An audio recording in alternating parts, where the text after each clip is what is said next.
سيدنا محمد وعلى آله وأصحابه أجمعين. سبحانك لا علم لنا إلا ما علمتنا إنك أنت العليم الحكيم. رب اشرح لي صدري ويسر لي أمري واحلل عقدة من لساني يفقهوا قولي. اللهم صل على سيدنا محمد صلاة تغفر بها الذنوب وتسلم بها القلوب وتنطلق بها العصر وتلين بها السرور وعلى آله وصحبه ومن إليهم. أما بعد. قال المصنف رحمه الله ونفعنا بعلومه وببركاته وأسراره في الدارين آمين. Para hadirin jemaah kaum muslimin wal muslimat rahimani wa rahimakumullah.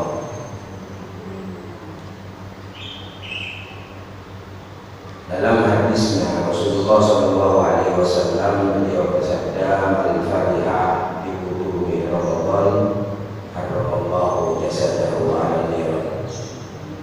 Barang siapa yang gembira dengan datangnya bulan Ramadan, maka Allah haramkan jasadnya ala niran, atas api neraka.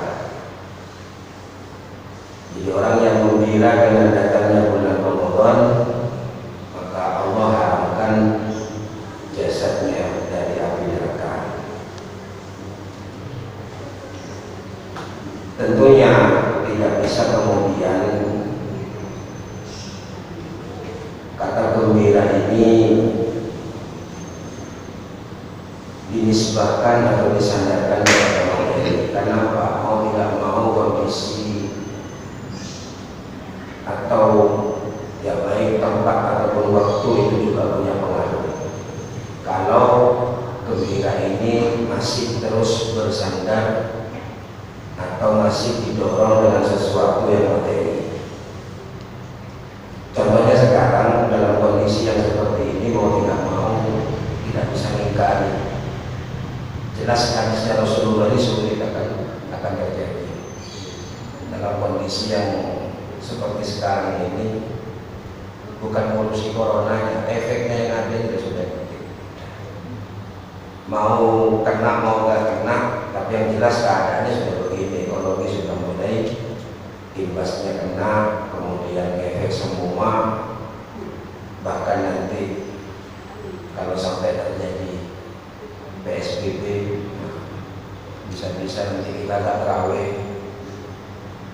Karena senangnya sampai ke Ramadan karena terawihnya, bukan ke Ramadannya. Ya, memang terawih senang karena bareng-bareng. Kalau terawih itu kalau dikerjakan sendiri, ya insya Allah banyak boleh. Jadi banyak boleh. Terawih kalau dikerjakan sendiri, insya Allah banyak boleh. Apalagi nanti ngomong gini, mumpung sembahyang terawih dirian, kok tak lakukan begini dengan Nabi. Itu lah 3:30 baru guru masa sekolah itu ya, belum nunggu sahurnya. Walhasil ternyata apa yang sudah ditinggalkan oleh ulama untuk kita memang betul-betul berkah, tidak bisa ditukar. Walaupun kenyataannya memang terawih ini tidak sebagaimana yang dikerjakan Rasulullah. Rasulullah itu gak pernah tarawih. Rasulullah itu gak pernah sholat tarawih. Rasulullah adalah sholat malam, tahajud, qiyamul lail. Kanjeng Nabi gak pernah ngasih nama sholat ini tarawih. Bahkan sampai sahabat pun sholat ini gak bernama tarawih. Baru ulama-ulama baru dinamakan sholat tarawih. Jadi tarawih itu gak pernah ada. Tapi kalau ngaji kitab gak pernah ada. Di kitab Imam Ghazali tidak ada bab sholat tarawih, tapi bab qiyam fi laili Ramadan, bangun malam di bulan Ramadan. Nah inilah jasanya para ulama. Kalau tak karena ulama, insya Allah hadis yang bersambung man shoma Ramadan wa man qama Ramadan tak bisa kita amalkan, sulit. Puasa itu satu paket dengan qiyamul lail. Puasa itu satu paket dengan bangun malam. Puasanya sah, tapi sempurnanya puasa ada di bangun malam. Sehingga tekstual hadisnya itu digandeng man shoma Ramadan imanan wa ihtisaban ghufira lahu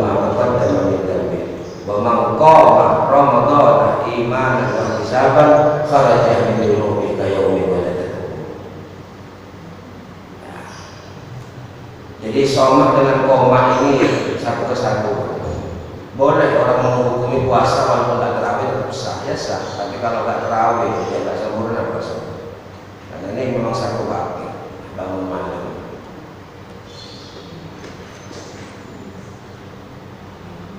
Maka dari itu kemudian kalau orang menganggap setiap yang tidak ada hadisnya amal itu disebut bid'ah, maka Indonesia ini bid'ah semua. Indonesia itu bid'ah semua. Coba-coba saja cari hadis dari Sahih Bukhari kalau ada terawih. Tidak ada.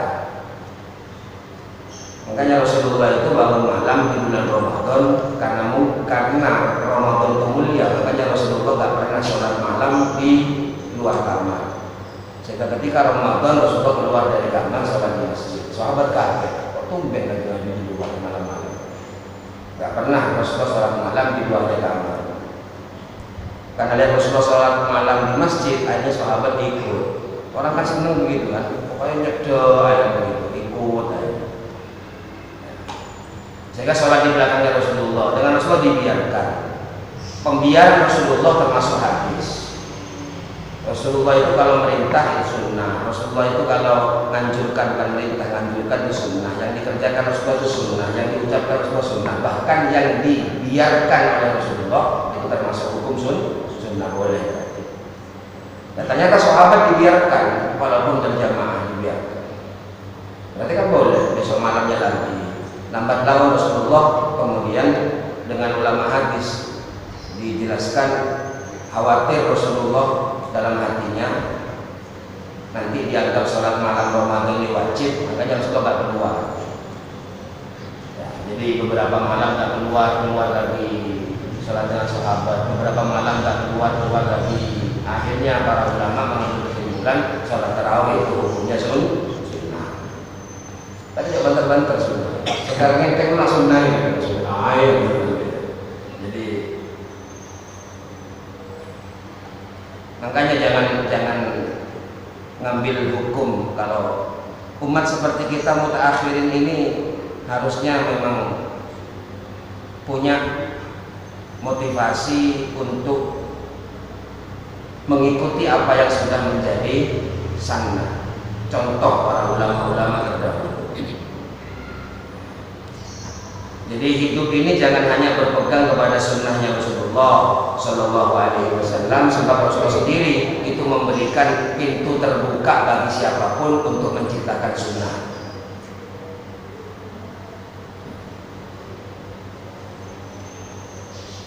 Man sanna sunnatan hasanah, kan jelas ya.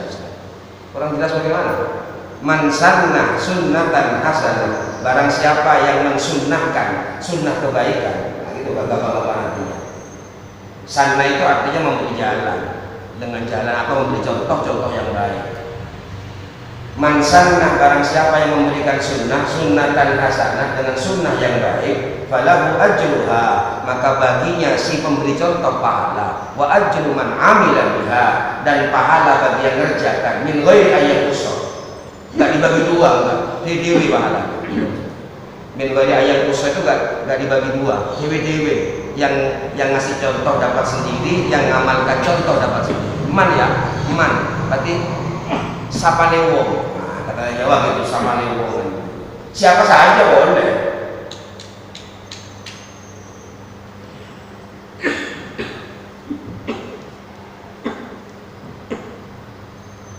Masa Islam ikut Rasulullah, apalagi masa kita dengan Rasulullah jauh. Tak mendingan ikut ulama-ulama yang dekat dengan kita, selama apa yang dicontohkan tidak bertentangan dengan contoh Nabi Muhammad SAW.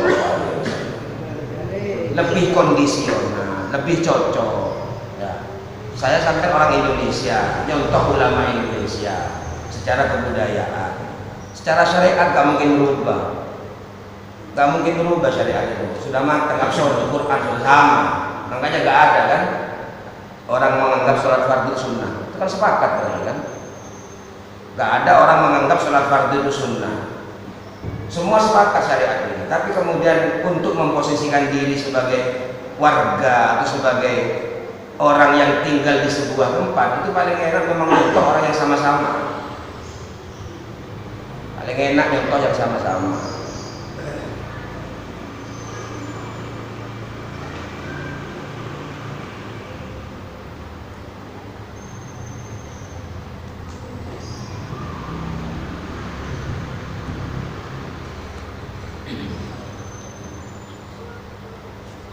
Jadi kalau sholat tarawih ditaruh habis isya itu namanya bid'ah.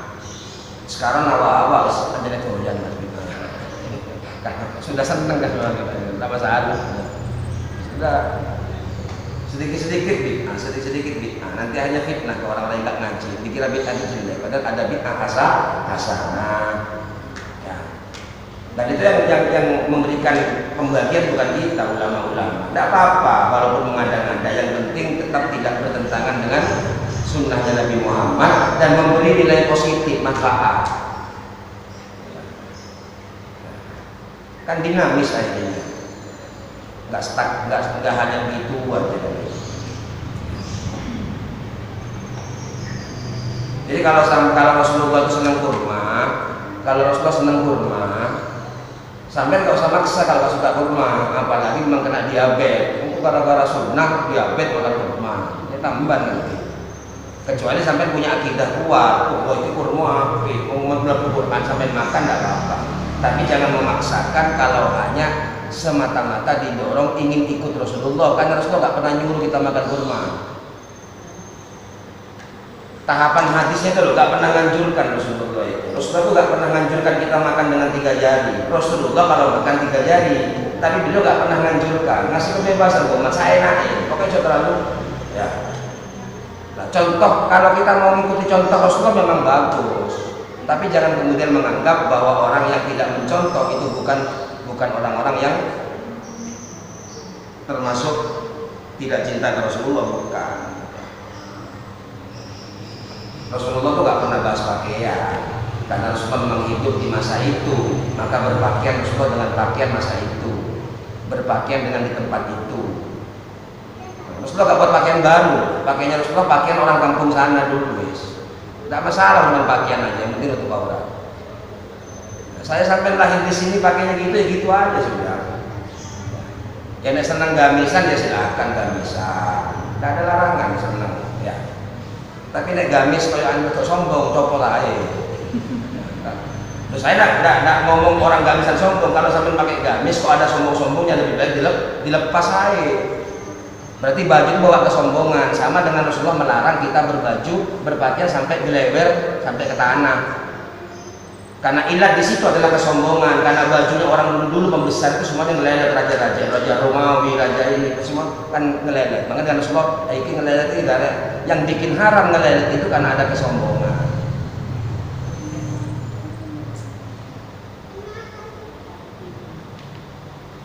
Ya, yang bisa merasakan sombong apa tidak, ya sampai sendiri dikaji. Kalau sampai nggak sombong baik saja, baik-baik saja. Tapi jangan menganggap orang yang pakai baju batik dengan sarungan itu nggak sunnah. Sunnah juga untuk aurat. Ikut jalannya Rasulullah ya. Ya ikut jalannya Rasulullah. Ya. Jadi kenapa? Karena masalahnya paling tidak begini. Kalau orang itu nggak betul-betul dekat dengan Allah, imamah itu bawa kesombongan. Kenapa saya katakan imamah rida selendang? Karena ada hadisnya. Ada hadisnya. Pakai selendang begini, ini kalau nggak pas ininya dekat dengan Allah. Makanya sampai itu harus ngomong dalam hati ini, aku ikut sunnah atau ikut yang dipakai Rasulullah. Karena Rasulullah nggak pernah nyuruh kita pakai ini, enggak loh ya. Ya, jadi sholat pakai imamah.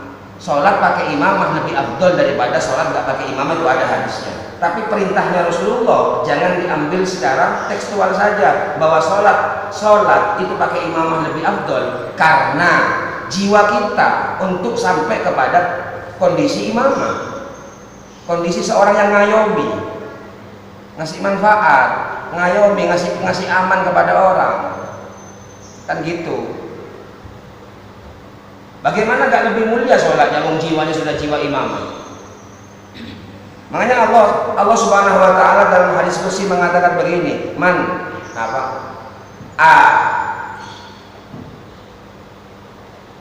Al-kibriya'u ridai, al-kibriya'u ridai, sombong itu adalah selendangku, serban. Nah, ada bahasanya kan harus saya katakan.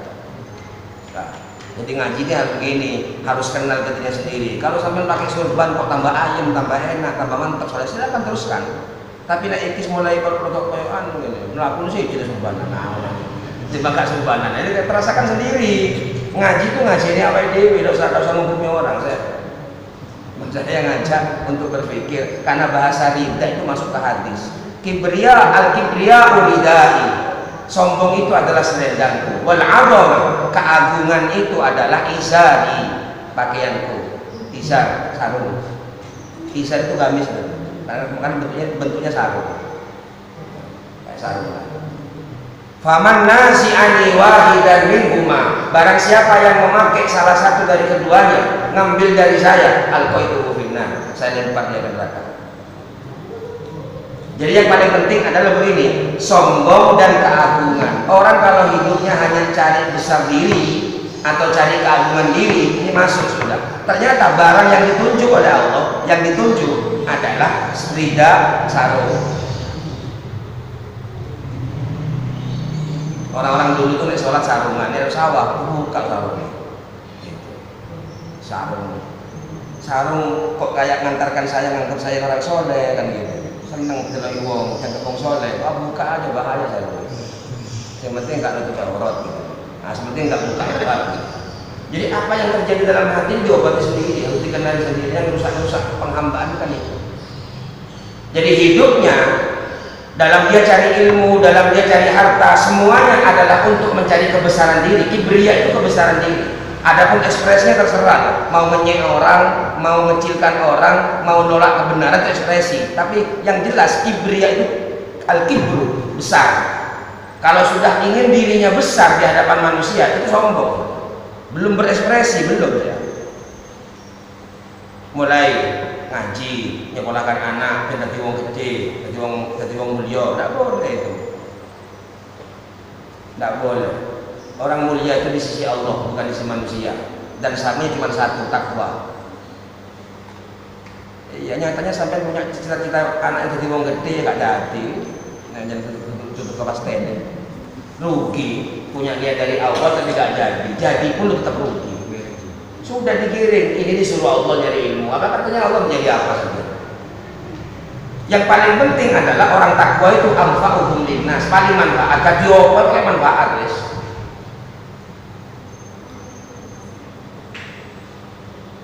Jangan-jangan kita ini punya anak kepingin jadi anak apa? Kepingin jadi orang besar, anak kita mau jadi besar juga. Sopo itu? Apa ya? Nah, itu apa itu? Iya, nanti orang nanti tanya, yo sampai bibi, langsung turun ini enggak kan? Coba aneh kata di bawah kan mas foto no sami mau kan ngomong aneh saya biasa. Berat tuh dikasih anak besar itu.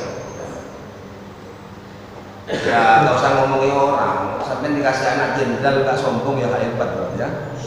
Mengenai jenderal bintang 4. Untungnya sampai nggak dikasih jenderal, apanya baru sombong ya. Sing robot ini sampai nggak punya apa-apa saya sombong aja itu robot jadi. Terus kasih jenderal tapi sombong. Nanti kasih jenderal itu berat aja.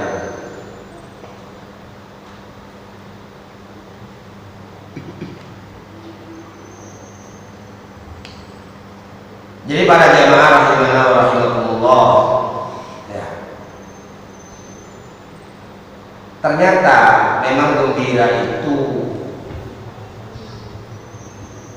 tidak bisa dipaksakan. Ya, gembira itu tidak bisa dipaksakan. Tapi mengusahakan untuk lahirnya gembira pokoknya. Tapi hasilnya gembira tidak bisa dipaksakan. Hanya kita ini punya keinginan harapan Allah memberikan pemahaman supaya bisa gembira. Dan kalau ini ikut kondisional, nggak masuk hadis ini. Jadi hadis ini nggak akan berlaku kalau keadaan yang kita alami ini nggak mendukung kegembiraan kita. Mau bagaimanapun nanti Ramadan, hadisnya tetap berlaku. Nek kak iso ngamal no, ya langsung aja ngaku. Ikhtiar, astagfirullah. Belum bisa gembira. Oh nyatanya berarti tahun-tahun kemarin saya gembira karena punya ini, karena ada ini, karena ada ini. Nyatanya sekarang kalau nggak ada nggak gembira. Oh berarti masih nisbah ke materi. Karena ini hadis berlaku sampai kiamat dan berlaku dalam setiap kondisi. Makanya orang takwa itu orang yang disiapkan oleh Allah, yang kuat dalam segala kondisi. Yunfikuna fis sarra wad dharra. Orang takwa itu adalah orang yang menginfakkan yang dia miliki dalam keadaan sarra dan dharra. Ini kan berarti kan kebal dalam setiap kondisi. Karena gini sudah sedih, sudah susah, sedih pangan repot, orang jualan nggak banyak yang nggak laku, jualan dibongkar-bongkar. Ini efek-efeknya mau gitu, nggak bisa ditolak. Efeknya nggak bisa ditolak. Waktunya sekarang ini orang yang dikasih titipan harta oleh Allah. Makanya Allah ngangkat orang yang punya harta itu wukala, wakil. Ya, dalam hadis qudsi Allah mengatakan al-aghniya wukalai. Orang kaya yang punya harta banyak itu wakil saya. Wal fuqara iyadi. Orang fakir keluarga saya. Wes. Sampai mau jadi wakil, mau jadi keluarga. Jadi sama-sama mulia, enggak di hadapan Allah enggak ada pembagian kedudukan enggak ada. Yang saya kasih harta banyak itu adalah wakil saya, yang tidak punya harta banyak itu adalah keluarga saya. Wakil saya harus ngurusi keluarga saya sekarang ini. Gitu loh. Orang-orang sekarang yang lagi terkena musibah, yang agak ada dimakan, ini harus mudah-mudahan kita dikasih peka. Lihat masyarakat sekitarnya, takut ada yang nggak makan, takut nggak dapat hasil sehari. Lihat itu ada yang lapar. Makanya kalau bisa ini ngaji begini, orang yang nggak ada yang dimakan, minta saja tetangganya, minta. Kalau nggak ada yang dimakan, biar tahu yang punya uang, yang punya kelebihan makan, biar ngasih. Kalau sampai diam tok begini, kan kasihan yang itu. Kenapa? Karena Kanjeng Nabi sampai 3 kali, wallahi la yu'min, wallahi la yu'min, wallahi la yu'min. Demi Allah tidak sempurna iman. Man bata, barang siapa yang tidur syaba'an dalam keadaan kenyang, wajaruhu ja'ian, sementara tangganya lapar. Jadi kalau tetangganya tidur lapar sementara dia kenyang, itu imannya nggak sempurna. Dan sekarang begini permasalahannya, kalau orang kaya nggak tahu, nggak perlu ngomong, nggak masuk hadis ini. Nah supaya sama-sama saling menyelamatkan, dia minta saja. Dalam kondisi kayak begini loh, jalur bendino loh, bendino jangan. Oh pada jalur bendino. Bukan bendino yang sekarang ini loh, yang pasar ditutup, begini disulit semuanya, yang baru layak.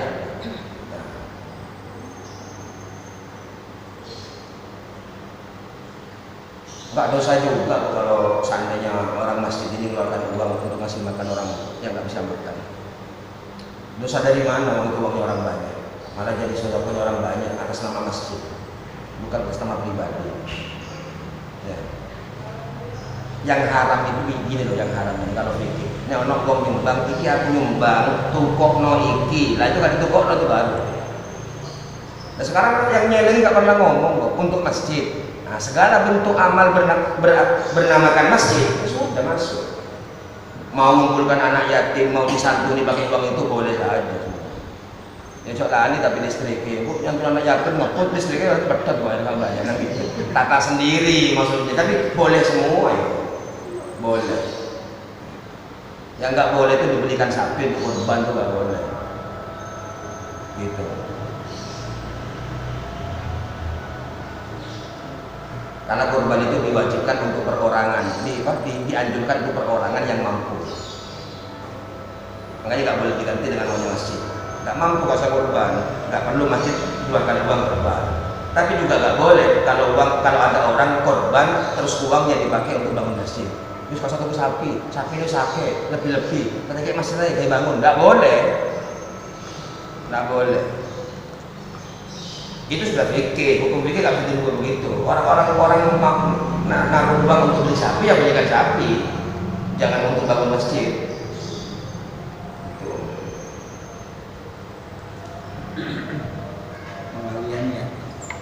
Pengaliannya. Iya, karena ada akad masalahnya. Kalau akad di fikih itu nggak bisa dirubah.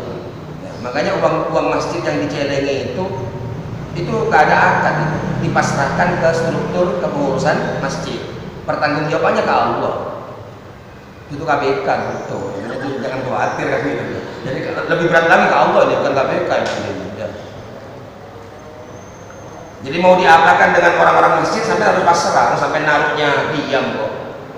Ini ngaji fikih, belum ngaji akhlaknya. Kalau akhlak sampai harus repoti, sampai oleh ganjaran, si kakean tuntutan ke takmir, wah enggak ada kan.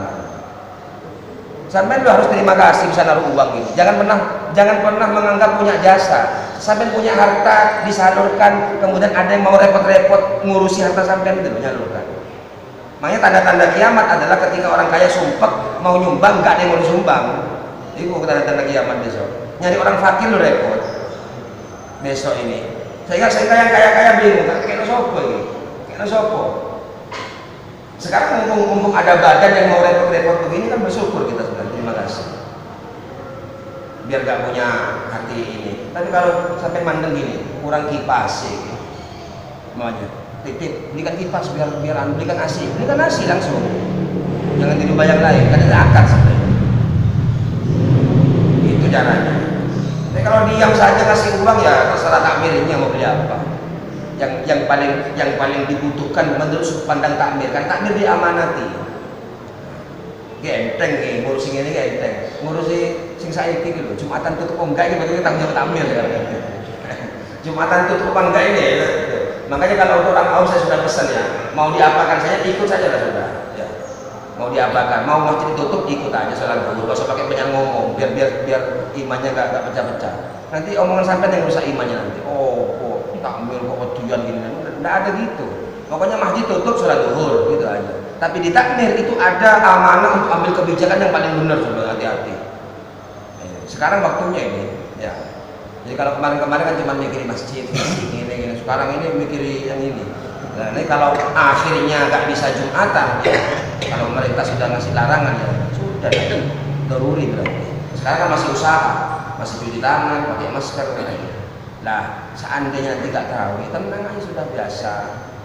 Ya, kasih gembira dalam hati. Gitu. Karena ini hadis harus berlaku terus,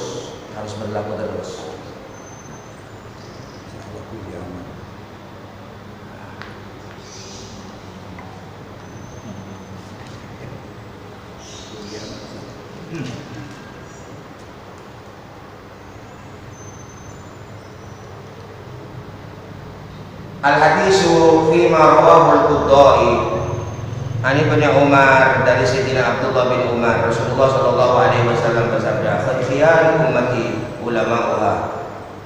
Ya. Di antara umat-umatku ada yang pilihan. Siapa itu? Ulama'uha, ulamanya. Ya. Jadi kalau tanya umatnya Nabi Muhammad yang pilihan itu siapa? Ulama. Nah yang kemudian akhirnya menjadi kabur gara-gara orang punya persepsi yang beda-beda, punya ukuran beda-beda tentang ulama ini. Yang ini jadi kabur. Tapi hadis tetap bahwa ulama itu adalah orang-orang pilihan. Boleh jadi sampai si A dianggap ulama, tapi bagi orang lain dia gak ulama bisa. Bisa. Sehingga paling tidak kalau ini punya persepsi yang sama, namanya ulama, itu berarti orang yang ahlul ilmi di sini. Dan jangan pernah membatasi bahwa ulama ini kiai. Siapapun yang ahli ilmu di dunia ini, ilmu apa saja itu ulama. Dikasih kemampuan yang tidak rata-rata di atasnya orang, dia punya ilmu yang banyak, dia punya ilmu jatah banyak, itu namanya ulama. Nah cuman masalahnya ketika kemudian ada stigma yang berlaku, kalau sudah kita ngaji namanya ulama itu pasti kiai. Yang model-model pakai sarung punya pondok gitu loh. Maksudnya, padahal ulama ini umum sebenarnya. Siapapun yang punya ilmu banyak, ahlul ilmi, dan hidupnya terus mengembangkan potensinya untuk ilmunya, ilmu apa saja itu ulama.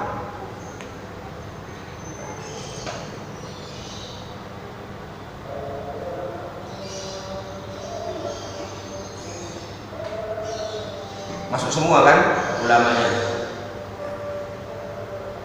Kenapa saya bacakan hadis ini? Begini, bahwa kita harus tahu ulama yang dimaksud oleh Rasulullah akhirnya mulai mengkerucut. Wa khiyaru ulama'iha. Ya, paling enggak sampai biar enggak terlalu ngaji ke orang-orang yang kita enggak kenal itu. Pokoknya kalau aneh pintar ngomong tinggal ulama. Ya, saya kan jadi fitnah ini. Sering-sering buka YouTube di sana ngaji di YouTube terus gak kenalan jenenge karo. Ya, enggak mungkin bisa masuk pemahaman di situ. Paling sampai cuma dengar. ilmu itu adalah yang dilihat, yang didengar, tapi pemahaman itu yang menginspirasi dalam hati untuk terus berkembang, tambah baik ke Allah, punya motivasi untuk tambah dekat dengan Allah. Itu namanya paham.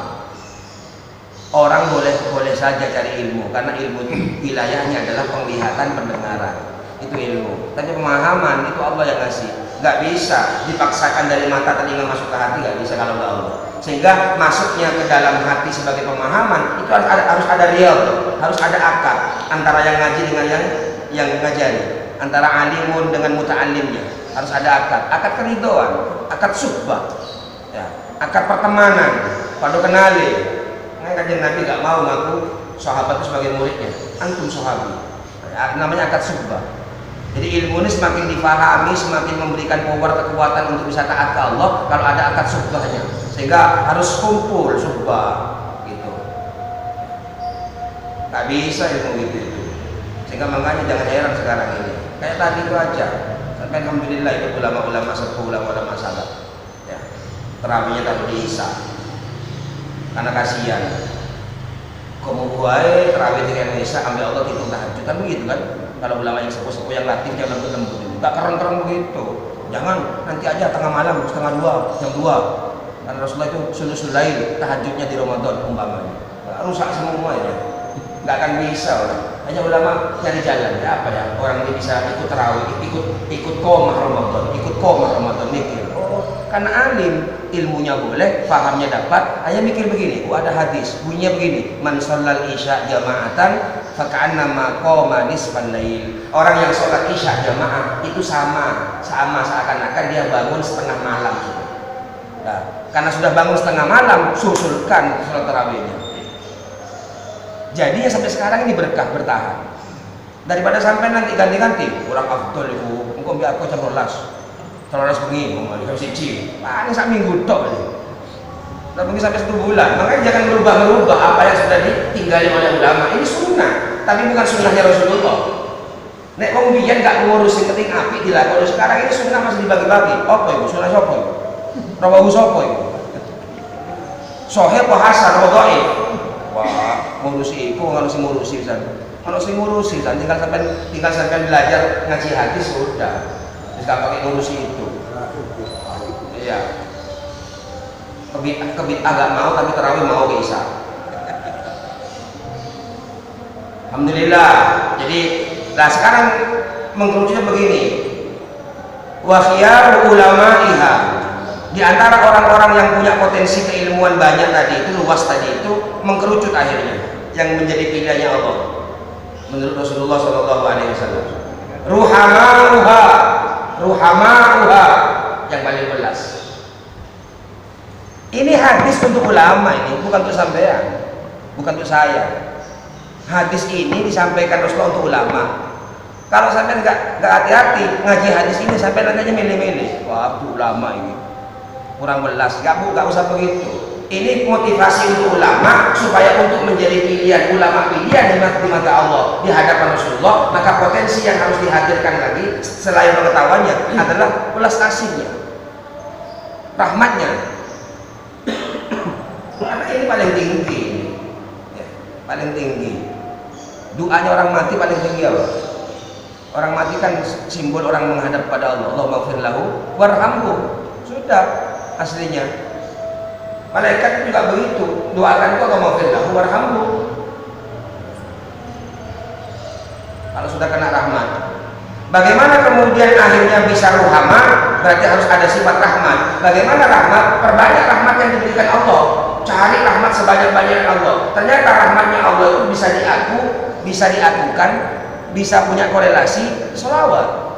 Oh, berarti ulama yang paling ruhama adalah ulama yang paling nyambung dengan Nabi Muhammad. Sing paling koyo Nabi mirip dengan Rasulullah, bukan hanya tampilan fisik. Ojo senang-senang fisik. Saya kira physical distancing kan pokoknya. Nyatanya sekarang ibadah fisik mulai berkurang. Ojo salaman. Boleh saja, tidak apa-apa waktu fisik saja. Nurut, daripada salaman jadi masalah, mendingan salaman sekarang ini. Ya, nanti aja kalau sudah habis korbannya salaman lagi. Ya, bisa kok hilang fisik ini. Makanya bukan fisik, bukan tampilan fisik, tapi ruhama'ullah. Ya.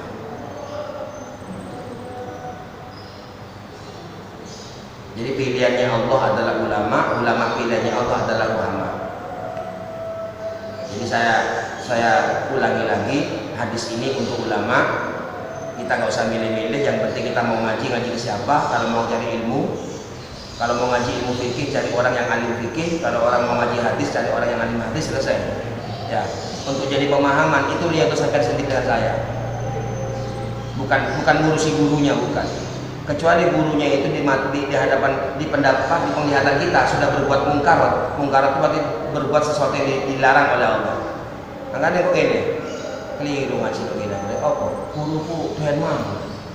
Umpamanya itu urusannya guru itu, bahasa urus masih Tuhan mana? Keliru ngaji kok gini. Guruku Tuhan turun. Salahnya apa? Tidur, makan, mengubah semua. Nek kalau sudah tarikus sholat, baru jangan ngaji saja. Itu haram sudah. Ninggalkan sholat, Ramadan gak puasa. Tapi sampai kadang cinta, masya Allah. Guruku masih bapak sholat sih, udah dulu gitu. Inilah santri ini, gitu. Jadi kalau mau sampai mau keluar karena sudah gak nyaman di hati dan gurunya sudah gak puasa Ramadan, sudah keluar, gak usah pakai menghina kak poso guru apa, dah usah. Nanti yang sudah kadung masuk ke sampean yang jernih jadi butek kayak gara-gara kejelekan sampean sendiri. Itu orang cari ilmu begitu caranya, gak usah ngurusi gurunya. Mau guru itu mau pakai sistem apa, mau pakai sistem dia ngamuan, mau sistem dia lembut, itu terserah, yang sampai nyaman selesai. Makanya ini ukurannya adalah ukuran supaya menjadi orang yang kalau cari ilmu punya orientasi jelas bahwa nanti kalau sudah banyak ilmunya, ternyata yang dipilih oleh Allah itu bukan orang yang banyak ilmunya, banyak santrinya, ngajinya banyak sehingga pondoknya besar, belum masuk itu. Orang yang ngaji banyak ilmunya kemudian akhirnya menjadi begini, bukan, belum. Sampai nanti yang dipilih oleh Allah adalah ruhama Allah yang paling belas, paling ngomong.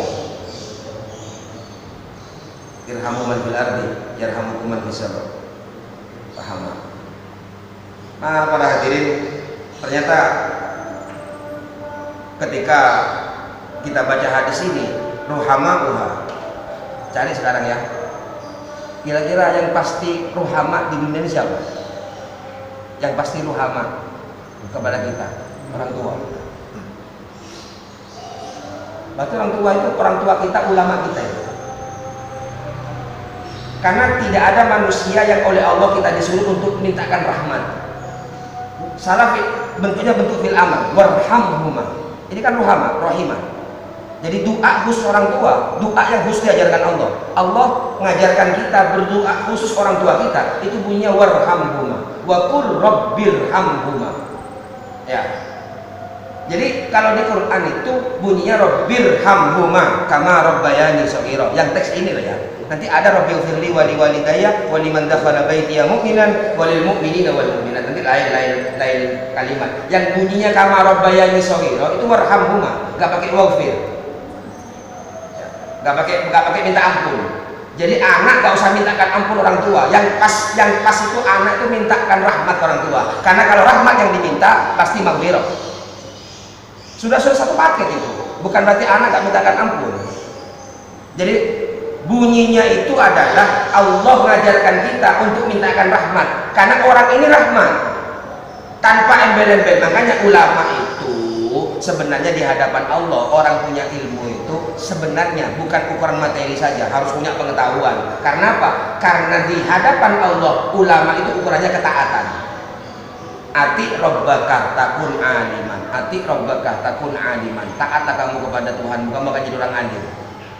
Nah, tapi kita kan punya ukuran sendiri. Orang alim itu orang pintar, orang yang dalam ilmunya, luas wacananya, banyak referensinya kan gitu. Akhirnya referensi ini kok bangga, berarti kan nyatet itu. Mutil ilmu atau dindi, ya. Cuma moco cerita, nah, banyak referensinya luas, senang baca berarti dia.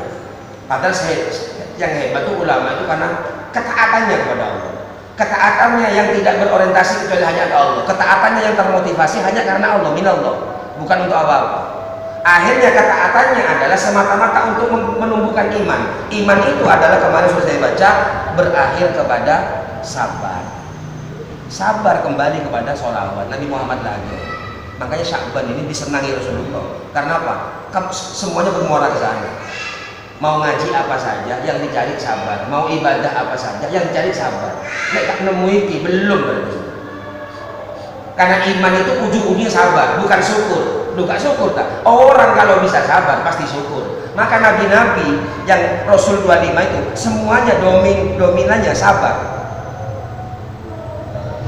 Ulul azmi itu sabar, bukan ahli syukur. Ulul azmi 25 Rasul itu yang paling sabar di antara nabi yang jumlahnya ribuan. Dari 25 jadi 5 yang paling sabar. Nabi Musa, Nabi Ibrahim, Nabi Isa, Nabi Nuh, Nabi Muhammad.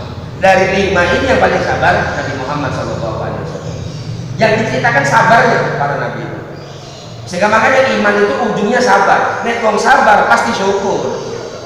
Kenapa kok gak syukur? Sulit syukur itu. Makanya Nabi Muhammad ini nembusnya afala uhibbu an akuna abdan saburo, tidak, tapi abdan syakuro. Itu kelasnya Rasul. Nah, sehingga sebelum kita ini punya tolak ukur untuk orang lain sebagai ulama, mestinya yang kita anggap ulama dulu adalah orang tua. Loh, orang tua kok kasih mau Quran? Oh, bukan itu. Karena yang dia itu bukan ilmunya. Orang tua saya nggak bisa ngaji, masa ulama? Ulama bagi sampean anaknya, bagi orang lain ya bukan ulama, jangan ngaji nggak bisa ulama kan gitu. Bagi anaknya ulama, sehingga sebelum mengulamakan lain, ulamakanlah orang tua. Sebelum mengagungkan orang lain karena keilmuannya, agungkan orang tua karena keilmuan tadi itu masih ditunggu. Apanya? Ruhama. Sementara ini orang sudah punya rohim untuk kita loh ya. Makanya taruh di rohimnya, dibuatkan wadah, dikasih nama rohim. Jelas sudah itu. Kemudian setelah keluar, Allah ngajari, doakan orang tuamu dengan kata-kata Rabbil hamhuma. Karena orang ini paling layak sudah. Karena hidupnya punya rahmat sudah. Terus gak pakai ngaji, gak pakai apa. Ketika Allah berikan anak kepada kita, langsung sifat rahmat keluar. Belani ke anak itu, belani, kasih sayang, ngurusi, mikirin, semua. Dohir batin sudah dipasrahkan semua untuk anaknya. Sehingga makanya anak harus baca Rabbil hamhuma. Ya, jadi kita kadang-kadang ke jalan kemana-mana cari ulama, tapi kadang-kadang harga orang tua kita belum ketemu. Makanya orang Jawa, orang Madura di sini Indonesia ngasih nama Sya'ban, bukan Sya'ban tapi Ruwah. Orang Jawa, yang Madura Rebe. Ya, bukan Sya'ban. Orang Madura bilang Rebe, orang Jawa bilang Ruwah. Ya kalau lihat sejarahnya Tuan Jawa, mungkin Ruwah. Orang Madura nggak bisa Ruwah, Rebe, gitu ya. Kalau ini Tuan Jawa soalnya ya. Makanya tanggalan ada tanggalan dulu loh, seperti tanggalan Jawa. Ya memang Jawa dulu memang ya. Jadi orang Jawa punya tanggalan, orang Madura nggak punya tanggalan. Ya. Jadi bahasanya itu dan bahasa Madura dengan Jawa sama. Saring, sareng sama itu. Dahar, deer, gitu. Sama persis. Memang sudah jadi orang Indonesia asli. Sehingga ruwah, reba. Apa ruwah itu? Sampai tahu ruwah? Ini loh. Sofa marwa. Orang kalau ngaji pondok, marwa itu kalau dipretek ini jadi roh dengan wau. Supaya bisa kelihatan kehidup ini cari Allahnya. Ini loh tempatnya. Namanya ruwah. Ya. Kanjeng Nabi. Sebelum sampai kanjeng Nabi, rentetan ke bawahnya. Kalau Rasulullah itu adalah orang yang diutus oleh Allah dari kalangan Nabi, orang yang kasih sayang, orang yang ngomong, maka orang yang paling nyentuh kepada kita, yang paling bawah dekat dengan kita siapa? Orang tua kan? Makanya akhirnya ruwah ini dibuat bulan untuk ingat ke orang tua. Semua orang ruwah rebe, ngirim doa orang tua.